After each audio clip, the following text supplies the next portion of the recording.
Hello friends, कैसे हैं आप लोग। Welcome back to my channel.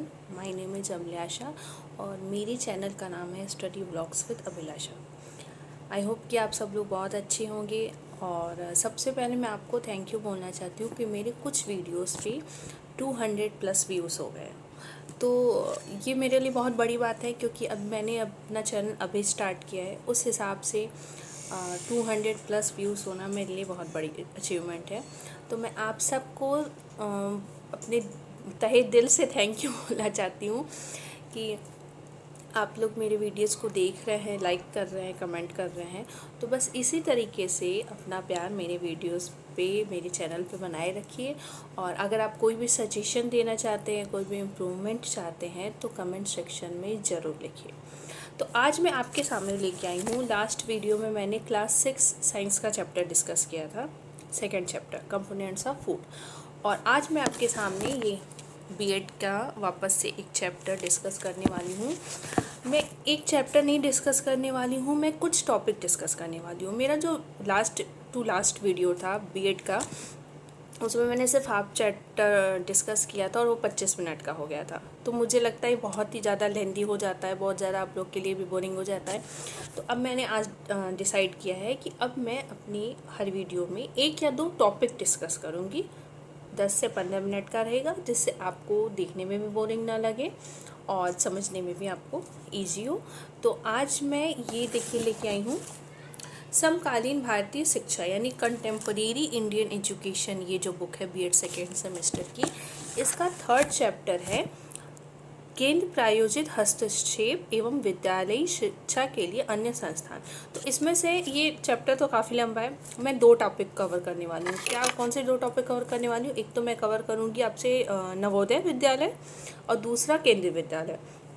ये दो टॉपिक हम कवर करेंगे। ट्राई करेंगे कि मैक्सिमम 15 मिनट्स में हमारा वीडियो कंप्लीट हो जाए, जिससे आपको भी ये दो टॉपिक अच्छे से समझ में भी आ जाए और बहुत ज़्यादा आपको ये भी ना लगे कि क्या क्या पढ़ा दे रही हैं, कुछ भी कर दे रही हैं। तो देखिए, इसमें इस चैप्टर में नवोदय विद्यालय से मैं स्टार्ट करने जा रही हूँ। तो देखिए, सबसे पहले इसमें ये दिया हुआ है कि नवोदय विद्यालय क्या होता है। तो इसमें दिया है कि 1986 में एक कार्य योजना बनी थी, ठीक है। तो उसमें 7वीं पंचवर्षीय योजना उस समय चल रही थी 1986 में, 1986 में। उसमें ऐसा कहा गया कि कुछ ऐसे स्कूल बनाने चाहिए जहाँ पे बच्चे रह के पढ़ाई कर सकें, ठीक है। तब नवोदय विद्यालय बना। तो अगर आपसे पूछता है ऑब्जेक्टिव क्वेश्चन में कहीं भी कि नवोदय विद्यालय की स्टार्टिंग कब हुआ था, तो 1986 की बात है ये। अब देखिए इसमें क्या दिया है कि नवोदय विद्यालयों में ग्रामीण क्षेत्रों के बच्चों के लिए 75% आरक्षण की व्यवस्था है। मतलब 75% बच्चे नवोदय में गांव के होनी चाहिए और 25% शहर के होनी चाहिए। ये कंपलसरी है हर नवोदय विद्यालय में। ये बनाया ही इसलिए गया है कि जो गांव के बच्चे जो शहर जाके नहीं पढ़ पा रहे हैं, शहर में नहीं रह पा रहे, उनकी शिक्षा गांव में नहीं पूरी हो पा रही, तो उनके लिए नवोदय विद्यालय बनाया गया।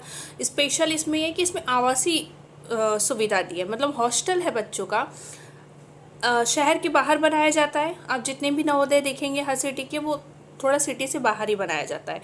इसलिए बाहर बनाया जाता है कि जिससे बच्चे वहाँ के हॉस्टल में रह के पढ़ सके, स्पेशली गांव के बच्चे रह के पढ़ सके। अब शहर के बच्चों को हम एकदम बाइकआउट तो नहीं कर सकते हैं, तो 25% सीट उनके लिए रिजर्व रखी गई है शहर के बच्चों के लिए, और 75% रखी गई है गाँव के बच्चों के लिए। फिर इसमें क्या कहा गया है कि 15% जो है एससी कैटेगरी के लिए है, 7% एसटी कैटेगरी के लिए। 100% में से 15% एससी के लिए रिजर्व है, 7% एसटी के लिए है। उसके बाद देखिए, ये जो नवोदय विद्यालय, इसकी जो पढ़ाई होती है ये सीबीएसई से अटैच होती है। मतलब जो इसका सिलेबस होता है वो सीबीएसई बोर्ड से अफिलेटेड होता है। उसके बाद देखिए क्या इसमें दिया है कि नवोदय विद्यालय में क्या कहा गया है कि हर जिले में एक एक नवोदय विद्यालय की स्थापना की जाएगी। क्लास 6 to 12 की शिक्षा दी जाएगी। ये मुख्यतः ग्रामीण क्षेत्रों में स्थापित किए जाएंगे। इसमें बच्चों को रहने की और सह शिक्षा यानी को एजुकेशन मिलेगा, लड़के लड़कियां दोनों साथ में पढ़ेंगे, की व्यवस्था की जाए। इसमें आवास हो, भोजन हो और शिक्षा की व्यवस्था निःशुल्क होगी। ये सबसे बड़ा प्लस पॉइंट होता है नवोदय विद्यालय में कि वहाँ आपकी फीस नहीं लगती। रहना, खाना पीना, स्कूल ड्रेस सब कुछ वहाँ फ्री होता है, सब कुछ फ्री। इसलिए ये गांव के बच्चों के लिए बहुत अच्छी चीज़ है कि उन्हें कम पैसों में इतनी अच्छी सुविधा उपलब्ध कराई जाए, जिससे वो बच्चे आगे बढ़े।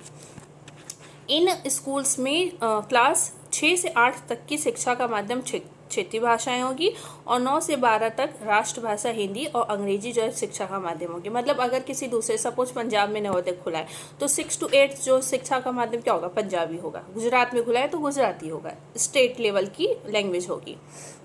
75% गाँव के बच्चों के लिए, बचे हुए 25% जो है वो शहरी बच्चों के लिए होंगे। और इनके अंदर एससी और एसटी का, एससी का 15%, एसटी का 7% रिजर्वेशन होगा।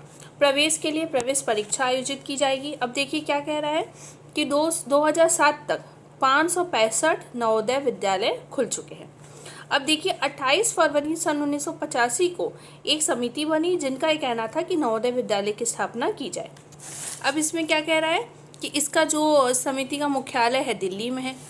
नेक्स्ट टॉपिक है आपका नवोदय विद्यालयों की प्रमुख विशेषता क्या है। तो पहली है कि शैक्षिक अवसरों की समानता, यानी ये निर्धन, तीव्र बुद्धि वाले बच्चों को, जो साधन विहीन है, बालक बालिका, सबको रहने खाने पीने की मुफ्त सुविधा देते हैं, शिक्षा की उच्चतम व्यवस्था देते हैं। यानी ये हर बच्चों को एक शैक्षिक अवसर, समान अवसर दे रहे हैं। जिनके पास कम पैसे हैं, कम साधन है, उनको भी एक समान अवसर दे रहे हैं।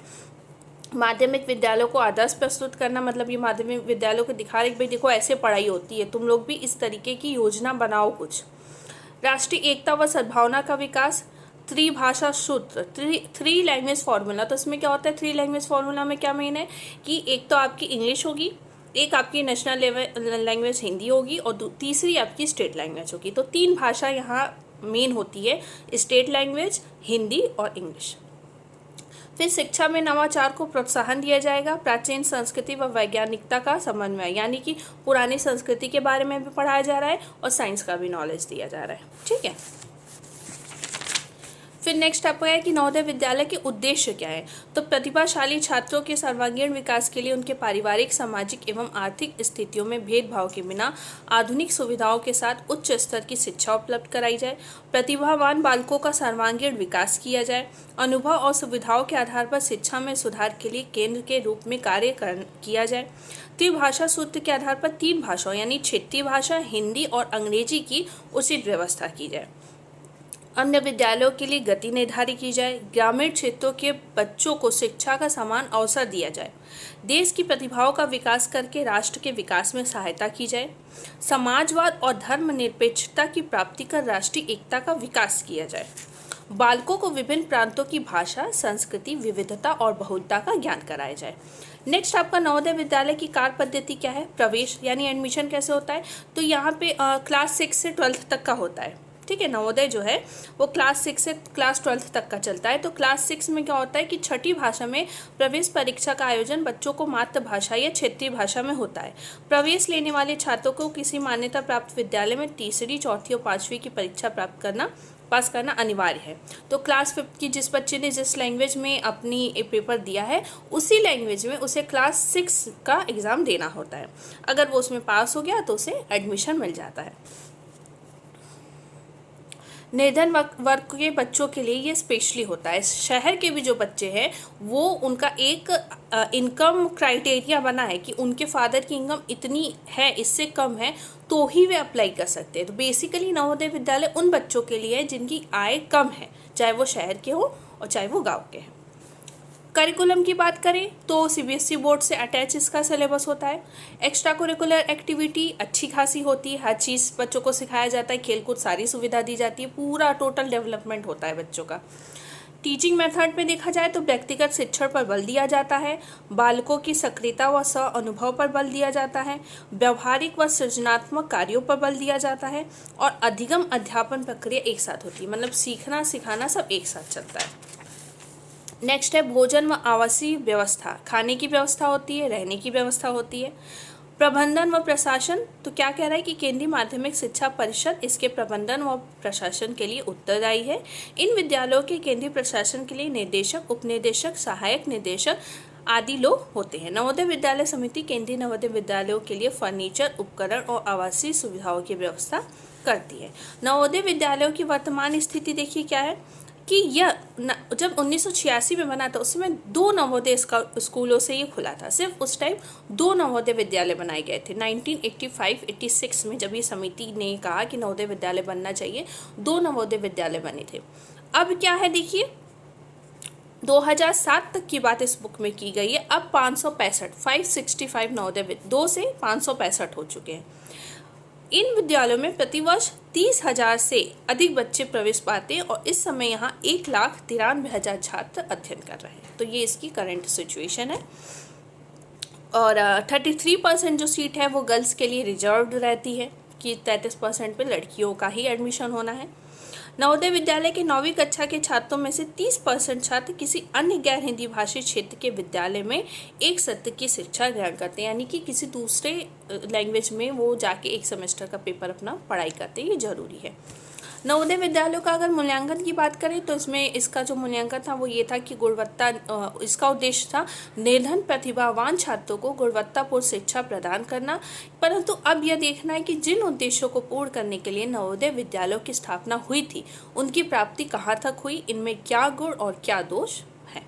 अब हम बात करेंगे नवोदय विद्यालय के गुण की। जैसा कि हम जानते हैं कि हम बीएड अगर हम पढ़ रहे हैं तो हम कोई भी टॉपिक हो उसके मेरिट और डीमेरिट, गुण और दोष को जरूर डिस्कस करते हैं। उसके उद्देश्य को डिस्कस करते हैं, उसके गुण को डिस्कस करते हैं, उसके दोष को डिस्कस करते हैं। मतलब एक तरीके से हम उसका सब कुछ समझ लेते हैं कि क्या क्या इसमें है।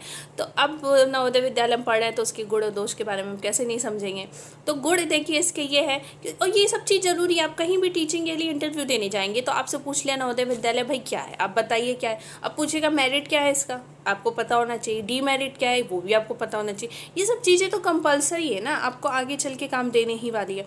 अब कोई भी एग्जाम देते हो, आप बैंक का पेपर दे रहे हो तो आपसे पूछेगा भाई आरआरबी रूरल बैंक है, इसकी क्या आरआरबी बनने से क्या फ़ायदा है, आप बताओगे। आरआरबी का नुकसान क्या है वो भी आप बताओगे। भाई गांव के लिए तो बहुत अच्छी चीज़ है गांव में बनाए, लेकिन हर चीज़ का plus minus pros and cons हर किसी का होता है। एक सिक्के के 2 पहलू तो होते ही होते हैं। किसी के अच्छे पहलू ज़्यादा होते हैं, किसी के खराब पहलू कम होते हैं, बस यही चीज़ें हैं। तो गुण क्या है इसका कि अब देखिए गुण की बात करें तो भाई नवोदय विद्यालय बनना बहुत ज़रूरी था, बहुत अच्छी बात है। दोष की हम बात क्यों करते, क्योंकि कहीं ना कहीं कुछ चीज़ों में हमें लगता है कि हमें करेक्शन ज़रूरी है, तो इसलिए हम दोष की बात करेंगे। गुण क्या है इसका कि नवोदय विद्यालय निम्न वर्ग के बच्चों की प्रतिभाओं की अभिव्यक्ति के लिए उत्तम शिक्षा की व्यवस्था करता है। नवोदय विद्यालय सभी वर्गों के बच्चों के लिए शिक्षा का समान अवसर देता है। ये जाति, धर्म आदि के भेदभाव से दूर हटकर धर्मनिरपेक्षता की शिक्षा प्रदान करता है। राष्ट्रीय एकता की भावना से संबंधित शिक्षा देता है। छात्रों के शैक्षिक विकास के लिए उत्तम शैक्षिक वातावरण की व्यवस्था करता है। शिक्षक कार्य करते समय शिक्षक उत्तम शिक्षण विधि का प्रयोग करते हैं। अब दोष क्या है इसका देखिए कि इसमें अनावश्यक कार्यों को महत्व दिया जाता है। इसकी चयन प्रक्रिया बहुत धीमी है। चयन प्रक्रिया में वास्तविक रूप से जिन बच्चों को आरक्षण दिया जाना चाहिए वे इनका लाभ नहीं उठा पा रहे, और जो बच्चे आरक्षण के द्वारा आ रहे हैं वे मेधावी व प्रतिभावान नहीं हैं। छात्रों का समुचित चयन न होने पर प्रतिभाशाली छात्रों के उत्साह में कमी हो जाती है। शिक्षकों में शैक्षिक कार्यों के प्रति निष्ठा की कमी पाई जाती है। विद्यालय में ही रहने के कारण वो भौतिक वातावरण से दूर हो जाते हैं और छात्रों का सामूहिक विकास अवरुद्ध हो जाता है। हॉस्टल में ही रहते तो एक तरीके से सिर्फ हॉस्टल में ही और एटमॉस्फेयर में रह के वो बाहरी दुनिया से कट जाते हैं, ये इनका कहना है। दूसरी चीज़ें, गवर्नमेंट जॉब में लिए टीचर्स को तो वो बहुत अच्छे से अब नहीं पढ़ा रहे हैं, क्योंकि उन्हें लगता है कि एक फिक्स हमारी जॉब हो गई है, तो वो बहुत अपना योगदान कुछ टीचर्स नहीं देना चाहते। तीसरी चीज़ है कि आपको इनकम सर्टिफिकेट बनवा लिया आपने झूठ मूठ का कि हमारी इतनी ही इनकम है, वो अप्लाई कर रहे हैं। तो जो वाकई में है, जिनको है ज़रूरत, लोअर इनकम क्लास के लोग, वो कुछ कर ही नहीं पा रहे हैं, और जिनको ज़रूरत नहीं है वो क्या कर रहे हैं, वो इसमें अप्लाई कर दे रहे हैं। तो ये सब इसका क्या है, डिमेरिट है। अब योगदान इसका देखिए क्या है कि गरीब और निर्धन परिवार के प्रतिभावान और मेधावी बच्चों को शिक्षा का समान अवसर मिलता है। प्रतिभाशाली छात्राओं को भी शिक्षा का अवसर मिलता है। राष्ट्रीय एकता बढ़ती है, सह शिक्षा बढ़ती है। देखिए 14 मिनट का हमारा वीडियो हो गया। केंद्रीय विद्यालय को हम डिस्कस ही नहीं कर पाए, तो उसे हम नेक्स्ट वीडियो में करेंगे। आज का ये टॉपिक सिर्फ नवोदय विद्यालय पे था। अगर कहीं भी आपसे किसी भी एग्जाम में पूछता है, बीएड में पूछता है नवोदय विद्यालय क्या है, तो आप एक शॉर्ट समरी में बता सकते हैं कि नवोदय विद्यालय ये चीज़ है। मेन जो फोकस है नवोदय विद्यालय का वो ये है कि ये गरीब बच्चों के लिए है, जिससे उनकी कम पैसे में उनको रहने की, खाने की, पढ़ने की हर चीज़ की सुविधा दी जाती है। क्लास 6 to 12 ये होता है, हॉस्टल में रह के आपको पढ़ाई करनी होती है। शहर के बाहर स्कूल बना होता है, घर परिवार से आपको कोई मतलब नहीं है, खाने पीने किसी चीज़ का पैसा नहीं लगना, सिर्फ और सिर्फ आपको पढ़ाई करनी है। केंद्रीय विद्यालय की अगर हम नेक्स्ट टॉपिक में बात करेंगे नेक्स्ट वीडियो में, तो उसका क्या स्पेशल रोल है, वो क्लास 1 to 12 होता है। वो स्पेशली उन बच्चों के लिए बनाया जाता है जिनके फादर सेंट्रल गवर्नमेंट जॉब में हैं, या फिर ये एयरफोर्स में है, सिक्योरिटी फोर्स में है, मतलब जिनके फादर का या मदर का ऑल ओवर इंडिया में ट्रांसफ़र होता है। तो क्या होता है, एक स्टेट से वो दूसरे स्टेट में जा रहे हैं, स्कूल का सिलेबस चेंज हो रहा है, तो इसलिए केवी बनाया गया कि ऐसे बच्चे जिनके फादर या मदर सेंट्रल गवर्नमेंट जॉब करते हैं, उनका ट्रांसफ़र होता रहता है ऑल ओवर इंडिया, उन बच्चों के लिए वो स्कूल बनाया गया है कि अगर वो दूसरे स्टेट में ट्रांसफ़र होकर मिड सेमेस्टर में भी जाते हैं, उनका वहाँ पर एडमिशन हो जाए। ये क्लास 1 to 12 होता है, इसमें भी एंट्रेंस एग्ज़ाम होता है। इसे हम नेक्स्ट वीडियो में डिस्कस करेंगे। तो अगर आपको मेरा वीडियो अच्छा लगा हो तो इसे लाइक करिएगा और मेरे चैनल को सब्सक्राइब करिएगा।